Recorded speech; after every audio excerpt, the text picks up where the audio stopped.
जय श्री नारायण भगत जनों। कलयुग में नाम आधार ही परम सेवा है। कलयुग के अंदर भगवान का नाम ही मनुष्य को इस भव सागर से पार उतार सकता है। भगवान का नाम ही श्रेष्ठ है, नाम ही ब्रह्म है, नाम ही परमात्मा है। और परमात्मा को पाने के लिए परमात्मा से बढ़कर परमात्मा के नाम को रटना चाहिए, जपना चाहिए।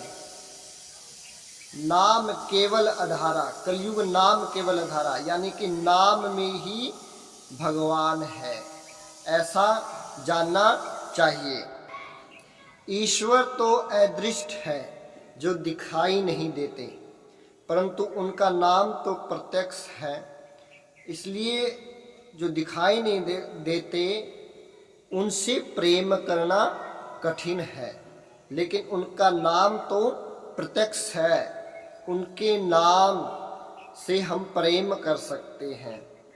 अब कहते हैं कि जब श्री राम थे इस धरती पर, तो उनके रहने से यहाँ कुछ ही लोगों का उद्धार हो सका, वो भव सागर को पार करे। लेकिन जो उनके जाने के बाद में और उनके नाम से जो प्रेम करने लगे, उनका नाम जप स्मरण करने लगे, तो अनेक लोग भव सागर को पार कर गए। वो सीधा भगवान के स्वर्ग द्वार में पहुंच गए। भगवान के आश्रम में, भगवान के चरणों में उनकी गति मुक्ति हो गई। अब कहते हैं कि श्री कृष्ण जब इस धरती पर थे तो उनके रहते जितने भी जीवों का उद्धार हुआ वो तो हुआ ही, परंतु उनके जाने के बाद उनके नाम में जो लीन हो गया, जो उनको भजता है दिन रात, वो अनेक से भगत जन भव सागर पार तैर गए। कहते हैं कि जिसका प्रत्यक्ष में दर्शन न हो और जिसका नाम प्रत्यक्ष है, उसका जब स्मरण करते रहेंगे तो वह एक दिन दृष्टि गोचर होगा, वह दृष्टि में आएंगे और दिखेंगे भी, और हमें इस भव सागर से पार भी ले जाएंगे। ईश्वर का स्वरूप सबके लिए सुलभ नहीं है, यानी कि ईश्वर प्रत्येक को दिखाई नहीं देते, लेकिन उनका नाम तो प्रत्यक्ष में है।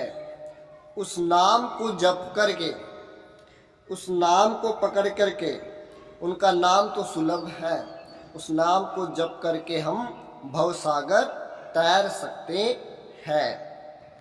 ज्ञानी पुरुष भगवान के नाम को ही, नाम के अंदर ही अपनी निष्ठा बनाए रखते हैं।